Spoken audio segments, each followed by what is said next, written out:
Id-Deputat Mexxej tal-Partit Laburista Chris Cardona qal li d-Deputat Tony Bezzina mhux biss abbuża mill-kariga tiegħu iżda gideb lill-Parlament, lill-Qorti u f'inkjesta maġisterjali. F'konferenza tal-aħbarijiet Cardona qal li dan huwa każ ieħor li jikxef id-double standards ta' Simon Busuttil. Dan huwa każ ieħor fejn jikxef id-double standards jew triple standards ta' Simon Busuttil. Fil-każ ta' Giovanna De Bono iddispjaċih, però keċċija fil-każ ta' Samuel Azzopardi stenna l-proċess illi jingħalaq però sospendih u mbagħad meta nstab ħati reġa' daħlu lura fil-każ ta' Tony Bezzina u oħrajn bħal Mario De Marco, Beppe Fenegadami, Claudio Greco u George Pollicino ovvjament ma jagħtix azzjoni, ma jagħtix deċiżjoni. Dan huwa Simon Busuttil kap tal-Oppożizzjoni li jipatpaċ ħafna però ma jiddeċidi qatt.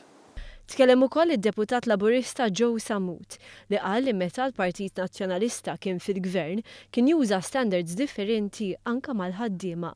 Spjega kif il-ħaddiema tal-Gvern kienu qed jiġu medda minn Gvern Nazzjonalista, inkluż f'dan il-każ.